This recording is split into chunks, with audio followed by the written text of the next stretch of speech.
कब्ज़ के बारे में जिन बच्चों को शदीद कब्ज़ हो जाती है 3 नुस्खे लेकर आया हूँ। घरेलू होम रेमेडी कब्ज़ है जिसकी वजह से बच्चा रोता भी है, चिल्लाता भी है, भूख की कमी हो जाती है, पानी की कमी हो जाती है, पेट का दर्द वो भी ख़त्म हो जाएगा, निज़ाम हाज़मा ख़राब हो जाता है। अस्सलाम वालेकुम वरहमतुल्लाहि वबरकातुहू। नाज़रीन, आज जो मेरा नुस्खा जो टॉपिक है वो है जनाब बच्चों की कब्ज़ के बारे में जिन बच्चों को शदीद कब्ज़ हो जाती है या जिनको सख्त से सख्त कब्ज़ हो जाती है उन 3 नुस्खे लेकर आया हूँ। घरेलू होम रेमेडी, घरेलू फार्मूले आप लोगों के सामने शेयर करने जा रहा हूँ। इन तीनों में से आपने एक नुस्खा भी अप्लाई कर लेते हैं, इंशाल्लाह बच्चे को जो कब्ज़ है जिसकी वजह से बच्चा रोता भी है, चिल्लाता भी है, भूख की कमी हो जाती है, पानी की कमी हो जाती है, इसकी वजह से बच्चों को कब्ज़ होती है। तो इंशाल्लाह इन तीनों में से आपने एक नुस्खा भी इस्तेमाल कर लेते हैं, बच्चों को जो पेट का दर्द है वो भी ख़त्म हो जाएगा और बच्चों को जो जनाब कब्ज़ की वजह से जनाब पेट में दर्द होता है या उनके निज़ाम हाज़मा उनको भूख नहीं लगती, निज़ाम हाज़मा ख़राब हो जाता है, तो इंशाल्लाह वो भी ठीक हो जाएगा।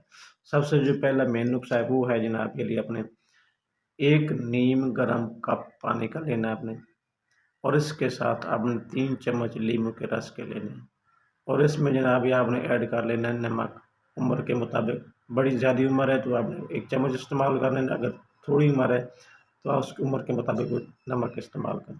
आपने इसको इस्तेमाल कैसे करवाना है वो बता देता हूँ। आपने इस पानी को आपने ख़ास तौर पर खाली पेट बच्चों को इस्तेमाल करवाना है।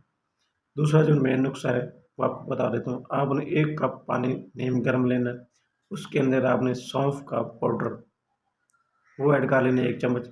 इसको अच्छी तरह मिलाकर मिक्स करके रात को बच्चों को सोने से पहले आपने उसको पिला देना है। तीसरा नुस्खा ये है, और 1 कप नीम गर्म पानी आप ले लेना है, उसके अंदर आपने इसबगोल छिलका इस्तेमाल करना है। इससे ये फ़ायदा बच्चे को होगा, उसके जो बच्चे को भूख की कमी हो जाती है, बच्चे को भूख नहीं लगती, उनका निज़ाम हाज़मा ख़राब हो जाता है, तेज़ाबियत बन जाती है जिसकी वजह से बच्चा जनाब जो खुराक वो नहीं लेता। तो इसके इस्तेमाल ये भी आपने आपने रात को सोने से पहले बच्चे को पिलाना है। इंशाल्लाह इसको इस्तेमाल करें, इंशाल्लाह बच्चे की जो तमाम तकलीफ़ें हैं ख़ास तौर पर कब्ज़ के बारे में इंशाल्लाह ख़त्म हो जाएँगी।